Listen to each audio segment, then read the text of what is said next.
A9 TV పేద ప్రజలకు అనేక సంక్షేమ అభివృద్ధి పథకాలు అమలు చేసి అందించిన ఘనత టీడీపీ జాతీయ అధ్యక్షులు మాజీ ముఖ్యమంత్రి నారా చంద్రబాబు నాయుడుదేనని బాపట్ల పార్లమెంట్ అభ్యర్థి తేనెటి కృష్ణప్రసాద్ పేర్కొన్నారు.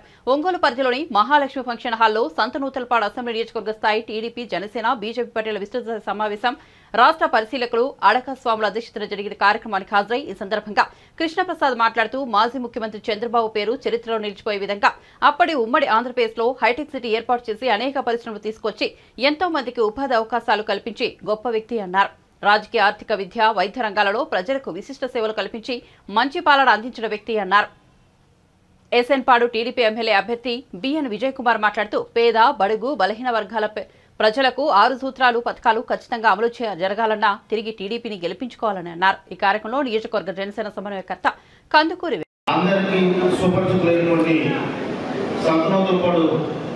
అభ్యర్థి ఉమ్మడి అభ్యర్థి బిఎన్ విజయ్ కుమార్ గారికి, సంతనూతలపాడు బీజేపీ సమన్వయకర్త రామకృష్ణ గారికి, వేదిక నెక్కిన తెలుగుదేశం జనసేన బీజేపీ వివిధ హోదాలలో ఉన్న నాయకులకు ఈ పరిచయ కోఆర్డినేటర్ కందుకూరు బాబు గారు, అదేవిధంగా బీజేపీ డిస్ట్రిక్ట్ జనరల్ సెక్రటరీ మండల రామకృష్ణ గారు, సంతనూతలపాడు బీజేపీ ఇన్ఛార్జి గారు, ఇక్కడ విచ్చేసిన తెలుగుదేశం జనసేన బీజేపీ మండల అధ్యక్షులు, లీడర్లు, కార్యకర్తలు, అందరికన్నా ముఖ్యమైన ఇక్కడ ముందున్న తెలుగుదేశం బీజేపీ జనసేన కార్యకర్తలు, లీడర్లు అందరికీ నా నమస్కారం. ఈరోజు 2-3 విషయాలు మీ అందరి ముందు తీసుకొని రావాలి. ఒకటేంటిదంటే రాష్ట్ర పరిస్థితులు 5 సంవత్సరాలు అందరూ గమనిస్తా ఉన్నారు. సమస్యలు తెచ్చి జీవితాలు కుటుంబాన్ని నాశనం చేశారు. ఇవన్నీ గుర్తు. ఎందుకంటే తిరుగుతూ ఉంటే ఈ మధ్య కాలంలో హాస్పిటల్కి వెళ్తూ ఉంటే ఎవరికి ఎందుకు జబ్బులు వస్తున్నాయి, ఎవరికి ఎందుకు చనిపోతారు కూడా ఎవరికి అర్థం కాదు. అవన్నీ కొద్దిగా ఆలోచించి డాక్టర్లను అడుగుతూ ఉంటే దీనికి ఎక్కడో ఈ కల్తీ ఎమ్మెల్యే ఎవరు, ఏదో మనం ఎక్కడో ఏదన్నా బండికి వెళ్తే పొరపాటున కొద్దిగా కల్తీ తిండి తింటే 3 రోజులు ఇంట్లో పండుకుంటారు. రోజు తాగేవాడు కల్తీ మంది తాగితే వాడి సంగతి ఏదో మనం అందరూ అర్థం చేసుకోవాలి. అంటే నేను ఒకటి ఇదేదో పెద్ద విషయం ఏమేది కాదు, ఇది ఒక ఉదాహరణ. అంటే ప్రజలు ఆరోగ్యం చెడిపోయినా, కుటుంబాలు నాశనమైనా ఈ కల్తీ మంది అమ్మి ఎవరో కొంతమంది డబ్బులు తీసుకోవాలి. దాన్ని బట్టి అన్ని విషయాలు అంటే ప్రజల మీద ఈ జగన్ ప్రభుత్వం ఎలాగా ఉందనేది అదొక ఎగ్జాంపుల్ అని మీ అందరికీ తెలియజేస్తుంది. అనేక అబద్ధాలు, అంటే నాకు అర్థమే కావట్లేదు, అనేక అబద్ధాలు వచ్చేది. ఎస్సీలు అంటే నాకు చాలా ప్రేమ ఉండడం ఏం తప్పదు, మాటలు చెప్పడం ఏం ఇబ్బంది లేదు. నువ్వు చేతలు 25 స్కీములు ఎస్సీకి ఇచ్చారు, నువ్వు 27 స్కీములు ఏమో మొత్తం తీసి పడేసి నేను ఎస్సీలకి చాలా నువ్వు ఆ 27 స్కీమ్ తీసే బదులు నువ్వు 47 స్కీములు పెట్టి నువ్వు బ్రహ్మాండంగా చేసి అయ్యా నేను ఎస్సీలు బాగా చేశానంటే నేను కూడా వింటాను, మీ అందరికి కూడా వింటాను. చెప్పేది ఒకటి చేసేది ఒకటి. జనాలందరూ అమాయకులు అనుకుంటున్నారు. ఎస్సీ సప్లైన్ ఉంది, మీ అందరు గుర్తు పెట్టుకోండి. ఎస్సీ సప్లైన్లో మనం ఎన్ని రోడ్లు వేసాం, ఏం చేసాం మీ అందరికీ తెలుసు. ఒక్కటేమైనా చేశారా? ఎస్సీ లోన్లు అంటే బీసీలకి ఎస్సీలకి అందరి లోన్లు 5 సంవత్సరాలు లేవు. ఎస్సీల లోన్లు ఎప్పుడో 1970లో ఇందిరాగాంధీ ఆ గొర్రెలు బర్రెలు ఇచ్చి లోన్లు ప్రవేశపెట్టింది. ఈ రోజు వరకు ఎవరు వచ్చినా, ఏ ముఖ్యమంత్రి వచ్చినా, అటు జగన్రెడ్డి వచ్చినా, విజయభాస్కర్ రెడ్డి వచ్చినా, ఎన్టీ రామారావు గారు వచ్చినా, చంద్రబాబు నాయుడు గారు వచ్చినా, చివరికి రాజశేఖర రెడ్డి గారు వచ్చినా అందరూ ఎస్సీలకు లోన్లు ఇచ్చారు. ఇదేమో ఎస్సీలు ఉద్ధరించాలంటే 5 సంవత్సరాలు ఒక లేన్ లేదు. అంటే అర్థం చేసుకోండి, ఏంటంటే చెప్పేది ఒకటి చేసేది ఒకటి. అన్ని ఏంటిది అమ్మఒడి అన్నారు 15,000. అంతకుముందు ఏమని చెప్పాడు, రోడ్ల బట్టి తిరిగినప్పుడు ఎలక్షన్ కోసం ప్రతి ఒక్కరికి, ప్రతి ఆడపడుచులకి చదువుకున్న వాళ్ళకి 15,000 ఇస్తారు. ఎలక్షన్ అయిన వెంటనే ఇంటికి ఒకడని చెప్పారు. ఈ రోజు నేను గుర్తుపెట్టుకోవాలి, మేనిఫెస్టోలో చంద్రబాబు నాయుడు గారు ప్రతి ఒక్కరికి ఒకరుంటే 15,000, ఇద్దరుంటే 30,000, ముగ్గురుంటే 40,000 అని చెప్పిన విషయం మీ అందరికీ గుర్తు చేస్తాం. అదేవిధంగా మంచి స్కీములు, ఆ రోజు చంద్రన్న బీము ఎవరైనా సడన్ గా చనిపోతే 5 లక్షలు ఇచ్చేవాళ్ళు, ఆ కుటుంబాలు ఏదైతే కొద్దిగా చేసేవారు.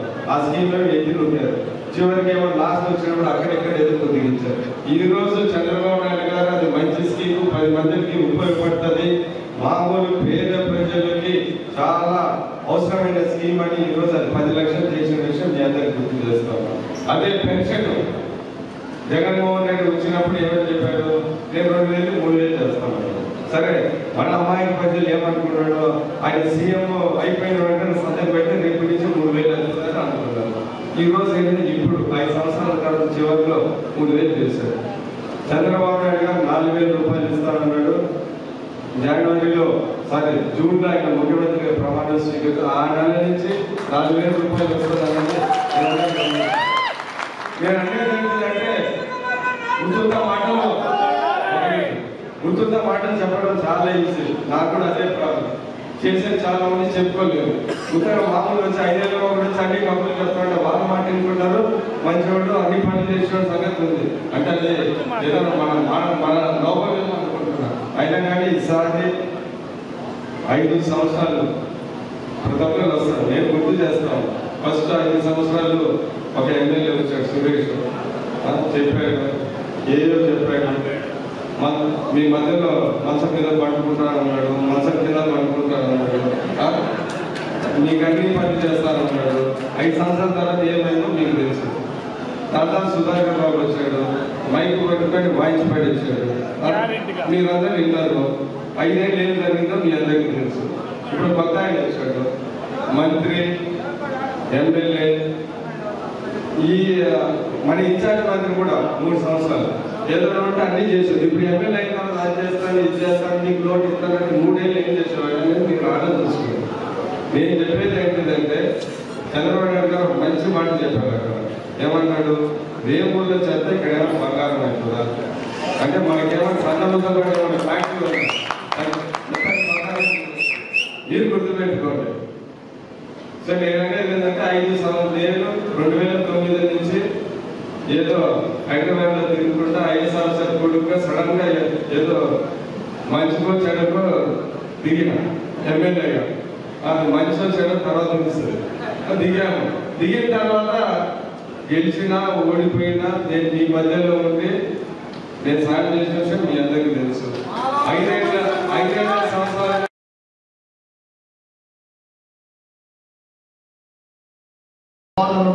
వాళ్ళు బట్టలు కొన్నా, అన్నం తిన్నా, హోటల్కి పోయి ఫుడ్ తిన్నా.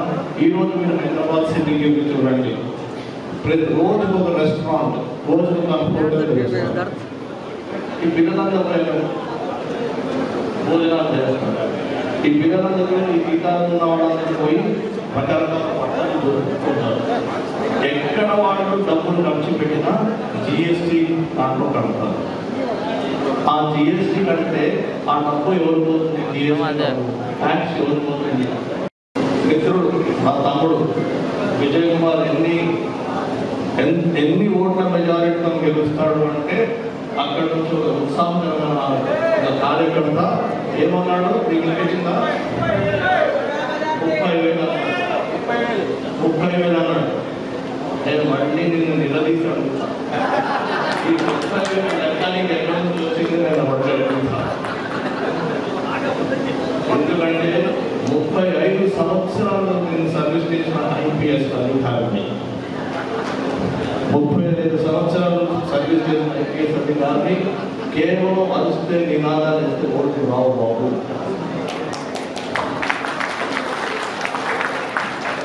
పని చేయాలి. మనందరము ఒక క్లోజ్ డోర్ మీటింగ్ లో పార్టీ కార్యకర్తగా మాట్లాడుతున్నాం. మన బాధ్యత ఏమిటి, మనం ఏం చేయాలి, ఒక్కొక్క బూత్ని పట్టుకుని ఆ బూత్లో ఎన్ని ఓట్లు వచ్చాయి, గత 3 ఎన్నికల్లో ఎన్ని వచ్చాయి, ఈసారి ఎన్ని వచ్చాయని కౌంటింగ్ డే నాడు నేను చూస్తాను. మీ బూత్లో చూస్తాను. నాకు బూత్ చేశానని పక్కన ఉందాము అంటే ఒక్కొక్కళ్ళ పేరు మీద ఎన్ని బూతులు ఉన్నాయో రాస్తున్నాం. ఎవరు బాధ్యత వాడు చేయాల్సింది, ఎవరు బాధ్యత వాడు చేయాల్సింది. ఆ బూత్లో ఓట్లు పెరిగినాయి సార్, మీరు ఒప్పుకుంటారా? ఎవరు ఒప్పుకుంటారు గట్టిగా అలవాట్లేదు. మరి ఒకవేళ విజయ్ కుమార్ గారు ఎందుకు అలవాట్లేదు అని ఆలోచన చేస్తే మీరు అన్నట్టు సార్ ఇంకా భోజనం చేయలేదని ఒప్పుకుంటారా? మీ బాధ్యతను ఒప్పుకుంటారా? మీ బూత్ లో లాస్ట్ 3 ఎన్నికలు ఏదైతే ఓట్లు వచ్చాయో మన పార్టీకి, ఈసారి అంతకంటే ఎక్కువ ఓట్లు వస్తాయని మీరు ఒప్పుకుంటారా? అట్లా ఓట్లు వచ్చేటట్టు చేస్తామని ఒప్పుకుంటారా? గ్రామస్తులు అందరితో ఏ గుర్తుకి ఓటు వేయిస్తారు, ఏ గుర్తుకు ఓటు వేయిస్తారు? బాబు సూపర్ 6, బాబు సూపర్ 6 గురించి ఓన్లీ 2 నిమిషాలు మాట్లాడుతున్నాం.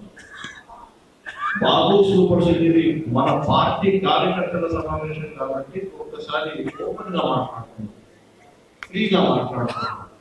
బాబు సూపర్ 6 గురించి మనకు తెలుసా? తెలిస్తే నంబర్ 1 ఏంటి? ఫస్ట్ ఏంటి? ఫస్ట్ ఏంటి చెప్పండి.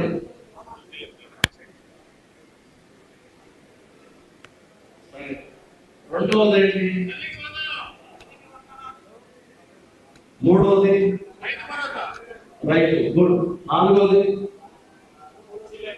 అది తగ్గిపోయింది, స్పీడ్ తగ్గిపోయింది, సైకిల్ స్పీడ్ తగ్గిపోయింది బాబు, సైకిల్ స్పీడ్ తగ్గిపోయింది. 5 నిరుద్యోగ వృత్తి. 6 సరే మళ్ళీ అమ్మా చెప్పమ్మా చెప్పమ్మా.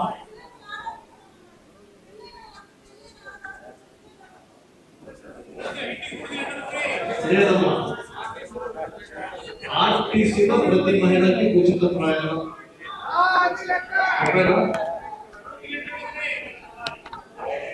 ఇక్కడ నుంచి పక్క నుంచి నాకు ఇంటింటి కుళాయి అని చెప్పారు. ఇంటింటి కుళాయి బాబు సూపర్ 6 లో ఉందా? ఉందా? సరే, దీన్ని బట్టి మనకు అర్థమవుతుందంటే సంతనోత్తర పాటలో తెలుగుదేశం కార్యకర్తలు, జనసేన కార్యకర్తలు, భాజపా కార్యకర్తలు కొంచెం ఆత్మ విమర్శ చేసుకోవాల్సిన అవసరం ఉంది. అయితే స్త్రీల గురించి నేను దయచేసి ఇక్కడ వేదిక మీదకి అవ్వకూడదు. బొకేలు తీసుకొని ఇక్కడ చేరినటువంటి మన ముఖ్య అతిథులు, దుర్మార్గం, దోపిడీ, అన్యాయం, అరాచకం, ఈ 5 సూత్రాలు, ఈ పంచ సూత్రాలతోటి ఈ రాష్ట్రాన్ని సర్వనాశనం చేసినటువంటి వ్యక్తి జగన్మోహన్ రెడ్డి అనే విషయం మనందరికీ కూడా తెలుసు. ప్రజావేదిక కూర్చోడంతో మొదలుపెట్టి అన్న క్యాంటీన్లు మూసేసిన దగ్గర నుంచి ఈ రాష్ట్రంలో దోచుకోవడానికి ఏదైతే అవకాశం ఉన్నాయో అవన్నీ కూడా వైఎస్ఆర్ పార్టీ నాయకుల చేత చేయించినటువంటి ఒక దుర్మార్గమైనటువంటి నియంత నిరంకుశ ధోరణితో నాయకుడు జగన్మోహన్ రెడ్డి. అంతేకాకుండా ఈ రాష్ట్రంలో మీరు ప్రపంచంలో ఎక్కడైనా చూడండి, నేరుగా రాష్ట్ర ప్రభుత్వం వ్యాపారం చేసేది ఎక్కడ ఉండదు. మన కనుక గమనిస్తే మరలా కనుక జగన్మోహన్ రెడ్డి అనే వ్యక్తి ఈ రాష్ట్రంలో కనుక అధికారంలోకి వస్తే, ఇప్పటికి 20 సంవత్సరాలు లేకపోయింది, ఇక మరలా కనుక వస్తే భారతదేశం అనే మ్యాప్లో ఆంధ్రప్రదేశ్ ఉండదు. మన ఆస్తులు మన దగ్గరలో వాళ్ళకి ఏది నచ్చితే దానికి వచ్చేసి దౌర్జన్యంగా ఆక్రమించుకోవడం పరిస్థితి వస్తుంది. అటువంటి పరిస్థితి నుంచి రక్షించబడాలి అంటే ఖచ్చితంగా కూటమి అభ్యర్థులు కలవాల్సిన అవసరం ఉంది. ఒకసారి కనుక మీరు జగన్మోహన్ రెడ్డి నిజమేనని చెప్తే పవన్ కళ్యాణ్ గారు విమర్శ కూడా చేయనివ్వను అని చెప్పిన తర్వాత మనందరికీ కూడా గుండె ధైర్యం. అనేక సంవత్సరాలు ఈ రాష్ట్రాన్ని పరిపాలించి ఈ దేశానికి దిక్సూచిలాగా ఉన్నటువంటి చంద్రబాబు నాయుడిని ఎవరితో మాట్లాడకుండా మా నాయకులతో చర్చించకుండా కనీసం ఇండిపెండెంట్ డెసిషన్ తీసుకున్నాడు. రేపు ఎన్నికల్లో తెలుగుదేశం పార్టీతో కలిసి ప్రయాణం చేస్తున్నాం, అధికారంలోకి వస్తా ఖచ్చితంగా జగన్మోహన్ రెడ్డిని ఈ రాష్ట్రం నుంచి తరిగొడతామని. ఎప్పుడు కూడా మన కష్టంలో ఆపదలో ఉన్న వ్యక్తుల్ని గుర్తుపెట్టుకోవడం అవసరం ఎప్పుడూ ఉంది. తెలుగుదేశం పార్టీ అనేక దశాబ్దాలు చరిత్రటువంటి పార్టీ. ఈ దేశంలో కార్యకర్తలు బలంగా ఉన్న పార్టీలు రెండే రెండు, ఒకటి తెలుగుదేశం, ఒకటి డిఎంకే. వాళ్ళకి నాయకులతో పని లేదు, అభ్యర్థులతో పని లేదు, సైకిల్ ఎక్కడుంటే అక్కడ. మీ నియోజకవర్గానికి సంబంధించి అంటే నూతన పార్టీ నియోజకవర్గం అంటే ఒంగోలు అవుతుంది కదా, కాబట్టి మీ అనే పదపాటి వ్యక్తి మీ అందరికీ తెలుసు. అతను కనుక అధికారమే కావాలి, ఎమ్మెల్యేనే కావాలనుకుంటే 2014 నుంచి 19 దాకా కలిసి మొత్తం నేను తెలుగుదేశం పార్టీలో ఉంటా, తెలుగుదేశం పార్టీలోనే గెలుస్తా, తెలుగుదేశం పార్టీ నాయకులకి కార్యకర్తలకి ప్రజలకి సేవ చేయాలనేటువంటి క్రమశిక్షణ కలిగినటువంటి వ్యక్తి విజయ్ కుమార్. అవతల పార్టీ నుంచి ఆలోచిస్తే ఒక్కొక్క ఎలక్షన్కి ఒక్కొక్క క్యాండిడేట్ వస్తాడు. ఆలోచించినటువంటి విజయ్ కుమార్ని గెలిపించాల్సినటువంటి బాధ్యత మీ అందరి మీద ఖచ్చితంగా ఉందని చెప్పి విషయాన్ని తెలియజేస్తాను. విజయ్ కుమార్ గారు ఆనందపడ్డారు, మనం వెళ్ళాం, భోజనం చేసాం, వెళ్ళిపోతున్నాం. అంతేనా? ఒకే ఒక విషయం గుర్తుపెట్టుకోండి, నేను డోర్ టు డోర్ క్యాంపెయిన్ చేసినప్పుడు మనం ఇంటికి వెళ్ళి, ఇప్పుడు మా సోదరు చెప్పింది మేనిఫెస్టో గురించి, గ్రామాల్లోకి వెళ్ళి మనం పాంప్లెట్ ఇస్తే పాంప్లెట్ కొంతమంది ఏమో చదవట్ల, కొంతమంది పాంప్లెట్ మళ్ళీ చదువుదామని అక్కడ పెడుతున్నారు. లేడీస్ అయితే టీవీ సీరియల్లో బిజీగా ఉంటున్నారు, మగవాళ్ళు కూడా వాళ్ళతో కూడా టీవీ సీరియల్ చూస్తున్నారు. ఈ పాంప్లెట్ చదవట్ల. మనం వెళ్ళినప్పుడు ఆ 2 నిమిషాలు పాంప్లెట్ ఇచ్చేటప్పుడు వాళ్ళు ఇంట్లో పాంప్లెట్ తీసుకుంటారు మన దగ్గర. మనం కూడా డ్యూటీ చేస్తున్నాం, వెళ్తున్నాం, దండం పెడుతున్నాం, పాంప్లెట్ ఇస్తున్నాం, వస్తున్నాం. అసలు ఈ పాంప్లెట్లో ఏముంది, ఈ పాంప్లెట్ వల్ల ఉపయోగం ఏంటి? చంద్రబాబు నాయుడు ఏమో నిజంగా మీరు చెప్తే నమ్మకం లేదు. రాత్రి కూడా మా అన్నిలు నేను కొన్ని విలేజ్ తిరిగినప్పుడు ఒక ఊర్లో మేము డోర్ టు డోర్ చేసాం. మన పార్టీ నాయకులు మీరు చెప్పండి బాబు పథకాలన్నీ మీటింగ్ చెప్పడం చేతవట్లేదు, ఆ ఇంటి వాళ్ళు సరి పడించుకోవట్లేదు. లాస్ట్ మేమే ఒక్కొక్క ఇంటి దగ్గర 5 నిమిషాలు టైం తీసుకొని ఎమ్మెల్యేగా మంచి వచ్చారు, తర్వాత దిగాము. దిగిన తర్వాత గెలిచినా ఓడిపోయినా నేను మీ మధ్యలో ఉండి నేను సాయం చేసిన విషయం మీ అందరికీ తెలుసు. 5 సంవత్సరాలు 5 వచ్చినప్పుడు రోడ్ల మీద కూడా తిరగలేదు. ఒకటేమో ఏంటిది ఇసుక దోపేయడానికి, ఇంకోటేమో ఆయిల్ పోస్టులు అమ్ముకున్నానంటే, ఇంకోటేమో షిఫ్ట్ ఆపరేటర్ అమ్ముకుంటే నేను 15 సంవత్సరాలు ఉన్నా. రోడ్లలో వచ్చి నువ్వు షిఫ్ట్ ఆపరేటర్ అమ్ముకోమని అన్నాడా, కాబట్టి అవన్నీ మీ అందరికీ తెలుసు. నీతి నిజాయితీగా నా వంతు సాయం చేశాను. నేను 2 రూపాయలు రాజకీయంలో పోగొట్టుకున్నా కానీ నేనేమి చేసిన ఇవన్నీ గుర్తుపెట్టుకోండి. అంటే మామూలుగా 5 సంవత్సరాలు రోడ్లు అప్పటి ఎక్కడ వెళ్ళా కానీ వాడు ఇది చేశాడు కానీ ఎలక్షన్ టైము మే 11 మీకు చెప్పే అన్ని కొద్దిగా ఏర్పడి ఇందాక వేరే సభ్యులు చెప్పిన టీవీలు చూసుకోకుండా ఒకరోజు నీట్గా ఆలోచించుకొని గట్టిగా మంచివాడు మిమ్మల్ని నమ్ముకున్నవాడికి ఓటే అని నేను మరి నా తర్వాత ఎలాగా 15 సంవత్సరాలు చేసినోడు 20 సంవత్సరాలు కూడా నేను చేస్తానని మీకు ఎట్టి విధంగా నేను నా వంతు సాయం చేసి రాజకీయం ఒక సేవ 10 మందికి సాయం చేసేది అనే ఉద్దేశం ఉన్న మీ విజయ్ కుమార్ని గెలిపించుకోమని ఈ సందర్భంగా తెలియదు.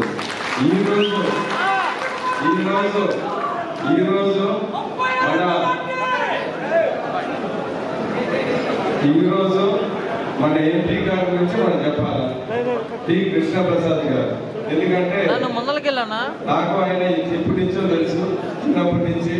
అది మీ అందరికీ నేను తెలియజేస్తున్నాను. ఆయన చాలా మంచి వ్యక్తి, 10 మందికి సాయం చేసే వ్యక్తి, రిటైర్డ్ IPS ఆఫీసర్ కాబట్టి చాలా మంది పరిచయాలు ఉన్నారు. ఏదన్నా పని చేయాలంటే అది ఎలా చేయాలో ఏం చేయాలో తెలుసు. అదే కాకుండా ఇద్దరు కలిసి బాగా పనిచేయాలి కాబట్టి మాకు చిన్నప్పటి నుంచి తెలిసిన వ్యక్తి గారు మా ఎంపీ గారు. అంటే ఇప్పుడు ఎంపీ గారు అప్పుడు మాకు ఐపీఎస్ ఆఫీసర్ కార్మిక్ అండి. సో అందుకని మేమిద్దరం కలిసి బ్రహ్మాండంగా ఇక్కడ పని చేసుకుంటాము. నాకు ఏం ఇబ్బంది లేదు. ఆయన కూడా ఆయన ఏం చేయగలరో నాకు బాగా తెలుసు. సో ఆయన ఎలా చేయించుకోవాల్సింది కూడా మనకు బాగా తెలుసు. మేమిద్దరం అక్కడ ఎందుకంటే ఆయన ఐపీఎస్ ఆఫీసర్, ఆనాడు ఐఏఎస్ ఆఫీసర్ కుటుంబం కాబట్టి అన్ని విధాలుగా కాంబినేషన్ బాగుంది. అక్కడ ఐఏఎస్ ఇటు ఐపీఎస్ సామాజిక వర్గం కూడా కాంబినేషన్ బాగానే ఉంది తెలుసు. దాని తర్వాత అన్ని ఆయన వచ్చిన వల్ల మన ఉపయోగించుకొని మంచి అభివృద్ధి పనులు చేసుకుంటామని తెలియజేస్తున్నాను. మేమిద్దరం కలిసి పనిచేసి ఇక్కడ బ్రహ్మాండంగా ఉంటుందనే విషయం తెలుసు. ఆయన కూడా చంద్రబాబు నాయుడు గారి కింద పనిచేశారు. చంద్రబాబు నాయుడు గారు ఆయన గురించి పూర్తిగా తెలుసు, మా కృష్ణప్రసాద్ గారి గురించి. అందుకనే ప్రత్యేకంగా ఎంపీ మన కాన్స్టిట్యూన్సీకి ఇచ్చారు. ఏపీఐసిసిలో ఎగ్జిక్యూటివ్ డైరెక్టర్గా పనిచేసి చాలా మంచి పనులు చేశారు. అది కూడా అందుకని ఆయన చెప్పిన కానీ చంద్రబాబు నాయుడు గారు బాగా ఇంకా. సో ఇవన్నీ ఏంటిదంటే మన సంతోషపాటు నియోజకవర్గం మంచి కాలం వచ్చింది. ఇద్దరు కలిసి పని చేసుకుంటాం. ఇవన్నీ ఇబ్బంది ఏం లేదని అందరికీ గుర్తు చేసుకుంటున్నాను.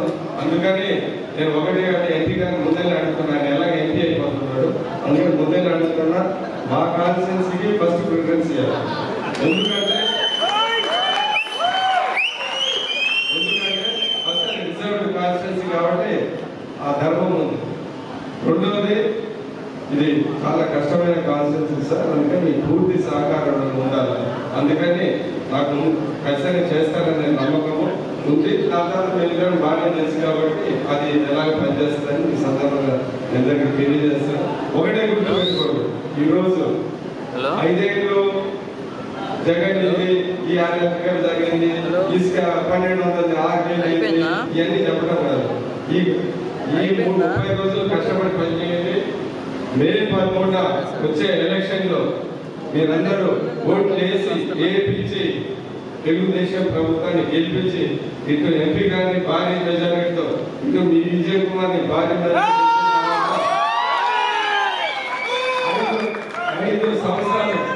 5 సంవత్సరాలు రాబోయే 5 సంవత్సరాలు ప్రతిరోజు మీకోసం కష్టపడతామని సందర్భంగా తెలియజేస్తున్నాను.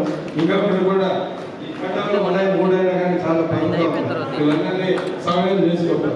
అయినా ప్రతి ఒక్కరికి ఇటు జనసేన ఇటు బీజేపీ కార్యకర్తలకు లీడర్లకి నేను పర్సనల్ గా చెప్తాను, అట్లని కలుపుకొని అదేవిధంగా ఇంత పెద్ద సమాజం చేసినప్పుడు ఎవరికో ఒకటి స్టేజ్ మీద పిలవకపోవడం ఏదో జరుగుతుంది. ఏదో పక్కన పెట్టుకొని రేపు రాబోయే ఎలక్షన్కి రాష్ట్ర భవిష్యత్తు కోసం, అభివృద్ధి సంక్షేమం కోసం మనందరం సైకిల్ గుర్తుకు ఓటేసి అటు ఎంపీ గారిని కృష్ణప్రసాద్ గారిని ఇటు మీ విజయ్ కుమార్ని గెలిపించాలని మరీ కోరుకుంటూ సెలవు తీసుకుంటున్నాను. చాలా మంది మాట్లాడారు, చాలా విషయాలు నేర్చుకున్నారు. ఈరోజు సభాధ్యక్షుల వారు నా తమ్ముడు లాంటి వాడు విజయ్ కుమార్ మరియు దండాలు పెడతారన్న స్టాండ్ వెళ్ళండి మీరు ప్రోగ్రాలు తీసుకోవాలా లేదా మేము అన్నా వీళ్ళని పంపించండి. జనసేన పార్టీ సంతలతో సమన్వయకులు శ్రీ కందుకూరు బాబురావు, అదేవిధంగా బీజేపీ పార్టీ సంతలతో పాటు రంగనాథ్ గారు, రామకృష్ణ గారు, మిత్రుల వేదికల ఆరోగ్యసిన అందరి పెద్దలకి, నా ముందు కూర్చున్న పార్టీ కార్యకర్తలకి, ఇంతవరకు ఇప్పుడు మనం చూస్తున్న కుర్చీలు ఏవైతే ఖాళీగా కనిపిస్తున్నాయో ఇప్పటివరకు జనసేన ప్రజలందరూ అక్కడ తప్పట్లు పెట్టారు. బహుశా మళ్ళీ వచ్చి వాళ్ళు అదేవిధంగా